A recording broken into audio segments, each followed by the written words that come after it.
혹시 1999년에 상장하고 나서 주가가 어. 99% 이상 떨어진 회사가 있다면 믿으시겠어요? 99%요? 와, 거의 뭐 상장 폐지 수준 아닌가요? 그렇죠. 바로 플러그 파워라는 회사가 그 주인공입니다. 참 오랫동안 투자자들 속을 많이 썩였죠. 네, 저도 이름은 들어봤습니다. 수소 관련해서. 맞습니다. 그런데 놀랍게도 바로 이 회사가 요즘 제일 뜨거운 주제죠. 인공지능, AI. 이 AI 혁명이라는 전혀 예상치 못한 흐름 속에서 어쩌면 새로운 기회를 잡을 수도 있다는 이야기가 나오고 있어요. AI랑 수소, 좀 의외의 조합인데요. 어떻게 연결되는 거죠? 그러니까요. 거의 잊혀가던 회사가 시대의 가장 큰 테마랑 만난다니 이거 정말 흥미롭잖아요. 자, 오늘 저희랑 같이 이 복잡하게 얽힌 이야기를 한번 제대로 파헤쳐 보시죠. 그렇습니다. 기대되네요. 이 수소연료 기술, 특히 플러그 파워가 지금 어떤 상황인지 좀 냉정하게 보고요. 또 AI의 엄청난 성장이 과연 수소 에너지의 구원투수가 될 수 있을지, 그리고 이게 당신에게 특히 투자 관점에서 어떤 의미가 있을지 깊이 들어가 보겠습니다. 네, 정말 흥미로운 지점이에요. 오랫동안 그냥 가능성만 얘기됐던 수소 에너지가 AI라는 어마어마한 변수를 만난 거니까요. 그렇죠. 그럼 여기서 우리가 던져봐야 할 질문들이 몇 개 있을 것 같아요. 첫째, 아니 그렇게 오랫동안 얘기했는데 왜 수소 연료는 아직 우리 주변에서 쉽게 볼 수 없는 걸까요? 뭐가 문제였을까요? 근본적인 장벽이 뭔지. 네. 그리고 둘째, AI 데이터 센터가 진짜 전기를 엄청나게 먹는다고 하잖아요. 그 수요가 정말 수소 기술의 뭐랄까 비용 문제를 해결해주고 규모의 경제를 만들어줄 열쇠가 될 수 있을까요? 중요한 질문이네요. 마지막으로 이건 투자자분들이 가장 궁금해하실 텐데 설사 기술적으로 뭔가 길이 열린다고 해도 그게 곧바로 플러그 파워 같은 회사 주식을 사야 한다는 의미일까요? 기술이랑 투자 가치는 또 다른 문제잖아요. 맞아요. 기술적 가능성이 꼭 투자 성공으로 이어지는 건 아니니까요. 좋은 질문들입니다. 그럼 먼저 플러그 파워, 이 회사가 정확히 뭘 하는 곳인지, 그리고 수소 연료 기술이 지금 어디까지 와 있는지부터 짚어보죠. 네, 그게 좋겠네요. 플러그 파워는 주로 그 물류 창고 같은 데서 쓰는 지게차 있잖아요. 그런 산업용 장비에 들어가는 수소 연료 전지 시스템. 이걸 설계하고 만드는 데 특화된 회사예요. 아, 연료전지요? 수소랑 산소 반응시켜서 전기 만드는 거. 네, 맞아요. 수소를 얻는 방법은 뭐 크게 두 가지인데 하나는 천연가스에서 뽑아내는 방식. 이걸 뭐 회색 수소니 청색 수소니 부르죠? 네, 탄소가 나오거나 포집하거나. 그렇죠. 다른 하나는 물을 전기로 분해하는 방식이고요. 특히 재생에너지를 써서 물을 분해하면 녹색 수소라고 부르는데 이게 궁극적인 친환경 대안으로 주목받고 있는 거고요. 이론적으로는 진짜 깨끗하죠. 배출가스가 물밖에 없으니까. 바로 그 이론적으로는 이게 참 중요해요. 현실에서는 가장 큰 문제는 역시 비용이죠. 아, 비용. 네. 지금 기술로는 수소를 만들고 또 그걸 저장하고 운반하고 다시 연료전지로 바꾸는 이 모든 과정의 비용을 합치면요. 태양광이나 풍력은 물론이고 심지어 그냥 디젤이나 천연가스보다도 훨씬 비싸요. 훨씬요? 네. 특히 그 친환경이라는 녹색 수소는 만드는 단가가 더 높거든요. 이게 수소 경제로 넘어가는 게 수십 년째 왜 이렇게 더딘가 하는 가장 근본적인 이유예요. 아무리 좋아도 비싸면 쓰기 어려우니까. 그렇죠. 예를 들어 지금 녹색 수소 생산 비용이 기존 회색 수소보다 그냥 몇 배 비싼 수준이에요. 이걸 줄여야 수소 시대가 열리는 건데 지금 좀 갈 길이 멀죠. 비용 문제도 큰데 인프라 문제도 만만치 않죠. 수소 생산 시설, 또 운반하는 파이프라인이나 트레일러, 충전소 이런 걸 다 깔아야 하는데 이게 돈이 한두 푼 드는 게 아니잖아요. 맞아요. 근데 비용 경쟁력이 아직 불확실한데 누가 선뜻 그 막대한 돈을 투자하겠어요? 약간 닭이 먼저냐 달걀이 먼저냐 하는 문제랑 비슷해요. 아, 수요가 없으니 인프라 투자를 안 하고 인프라가 없으니 수요가 안 늘고. 그렇죠. 그 악순환이죠.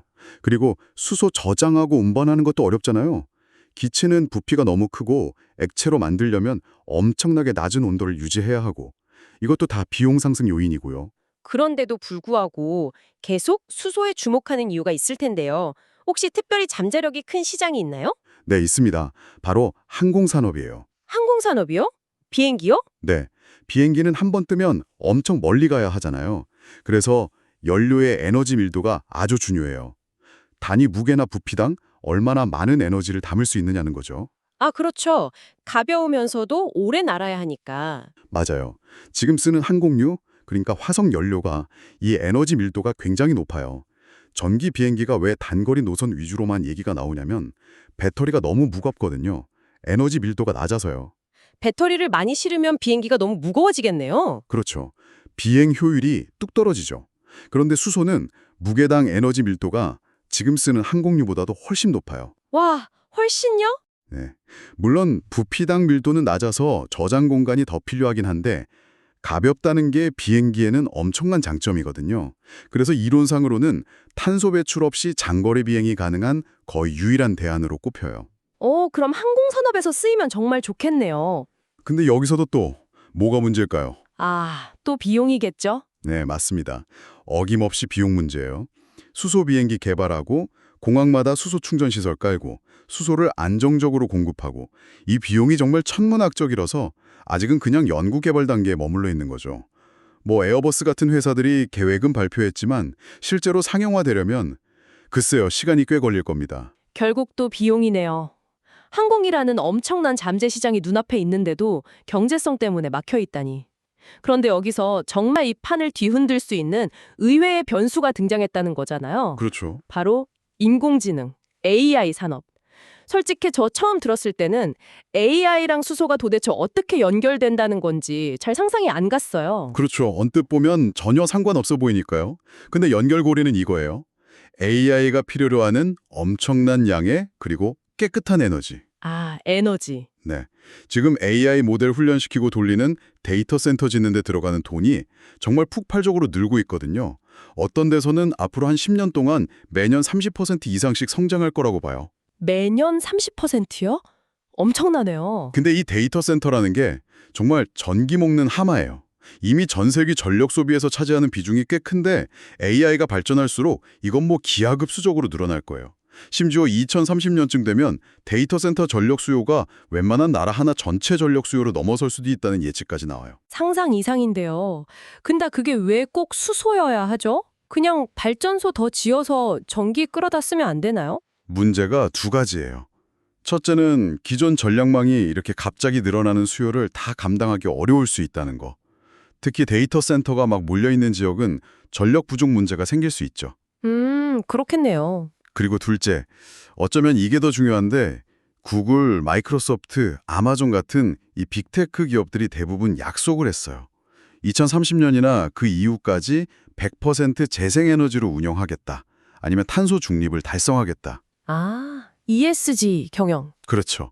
이제는 기업 이미지뿐만 아니라 투자받거나 규제 지키려면 친환경 에너지 쓰는 게 거의 필수가 된 거예요. 아하, 그러니까 AI 혁명을 이끌려면 전기가 엄청나게 필요한데 그 전기가 그냥 전기가 아니라 반드시 깨끗해야 한다는 강력한 조건이 붙은 거군요. 바로 그거죠.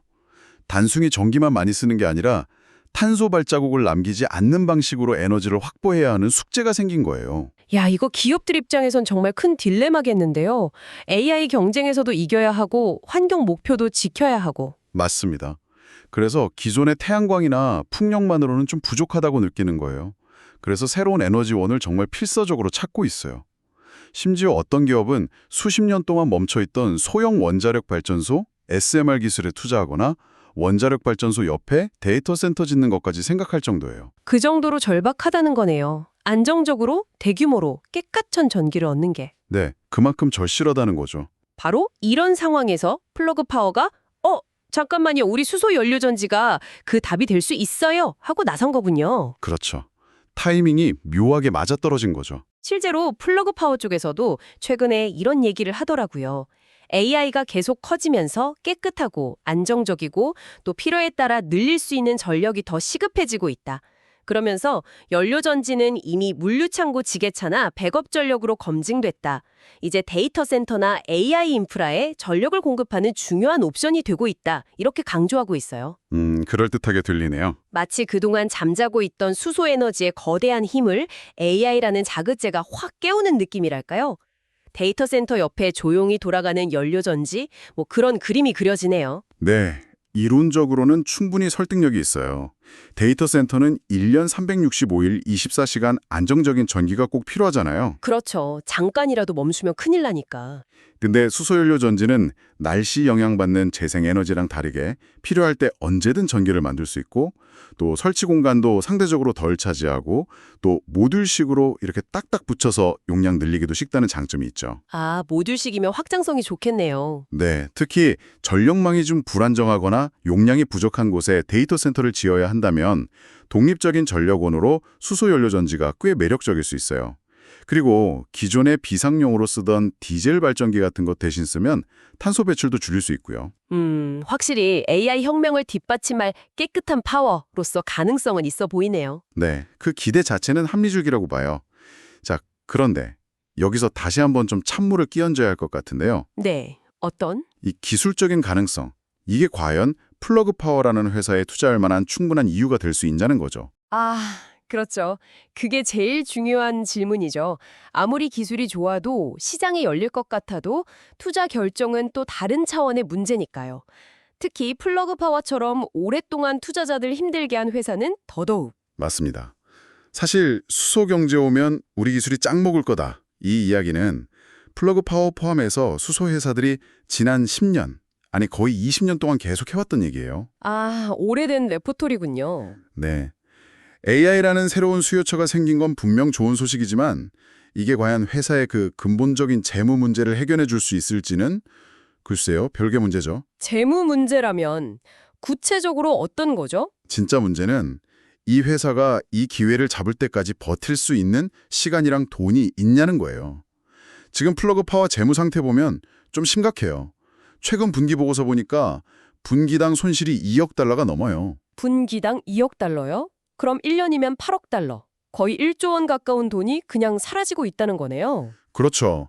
근데 회사 전체 가치, 그러니까 시가총액이 한 20억 달러 정도 되거든요. 네. 그럼 매 분기마다 회사 가치의 10% 이상이 그냥 손실로 녹아내리고 있다는 계산이 나와요.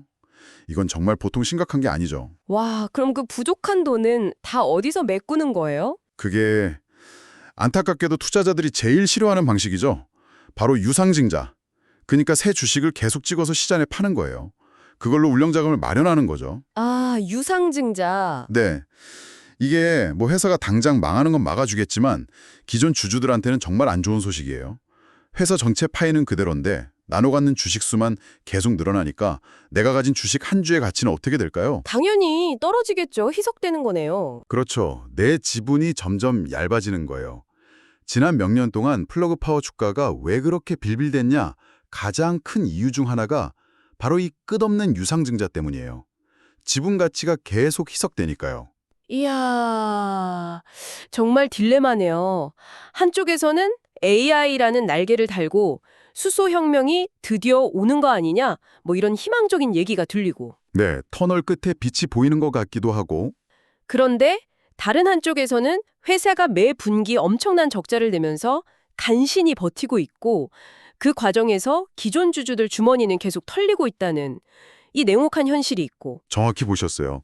사업 자체만 보면 AI 데이터 센터라는 새로운 수요는 분명 수소 연료 그리고 플러그 파워에게 전에 없던 기회를 줄 수 있어요.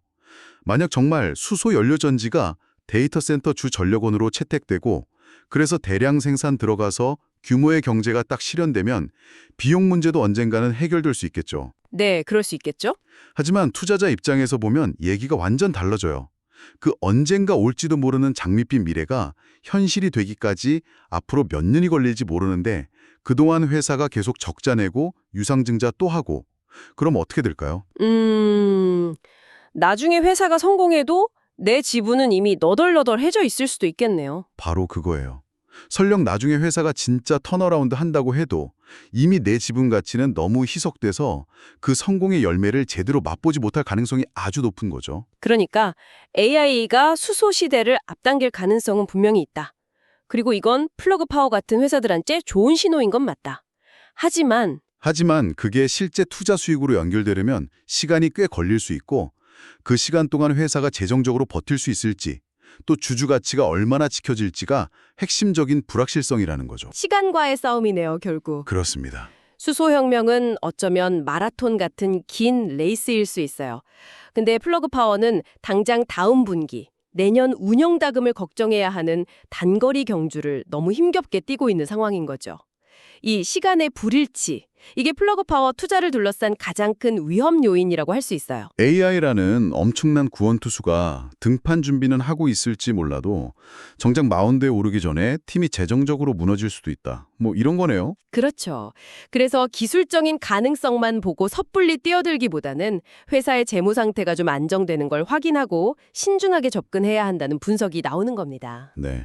오늘 저희는 플러그 파워라는 한 회사를 통해서 수소 연료 기술의 현재와 또 AI 시대가 가져온 예상치 못한 기회, 그리고 도전 과제까지 아주 입체적으로 살펴봤습니다. 네, 정말 흥미로운 여정이었네요. AI의 그 엄청난 에너지 수요가 오랫동안 좀 지지부진했던 수소 기술 채택을 확 앞당길 수도 있다는 희망적인 전망이 분명히 있었고요. 네. 그 가능성은 열려 있죠. 하지만 동시에 플러그 파워가 처한 그 심각한 재정난, 그리고 그로 인한 주주가치 희석이라는 아주 냉정한 현실 사이에서 아슬아슬한 줄타기를 하고 있다는 것도 확인했습니다. 참 사업의 잠재력과 투자의 위험 사이에서 정말 신중한 판단이 필요한 시점인 것 같습니다. 여기서 한 걸음만 더 나아가서요. 여러분께서 스스로에게 한번 질문을 던져보시면 어떨까 싶어요. 어떤 질문일까요? AI 인프라를 짓는 데 필요한 이 막대한 양의 깨끗한 에너지 수요. 이게 과연 플러그 파워나 수소 산업에만 영향을 미칠까요? 아니면 우리가 쓰는 에너지 시스템 전체 판도를 근본적으로 바꿔놓는 어떤 계기가 될까요? 더 큰 그림에서 보자는 말씀이시군요. 네. 어쩌면 예전에는 비싸서 아니면 기술이 부족해서 또는 개발이 너무 느려서 외면받았던 다른 에너지 기술들이 있잖아요. 그게 뭐 차세대 원자력이던 지열이던 아니면 우리가 아직 상상도 못하는 완전히 새로운 기술이던 간에요. 네. 이런 기술들이 AI라는 이 엄청난 필요 때문에 예상보다 훨씬 빨리 우리 곁으로 다가올 가능성은 없을까요? AI의 이 어마어마한 에너지 식욕이 앞으로 또 어떤 예상치 못한 기술적 만남과 혁신을 만들어낼지 그 가능성을 한번 상상해 보시는 것도 미래를 준비하는 데 아주 흥미로운 관점이 될 거라고 생각합니다.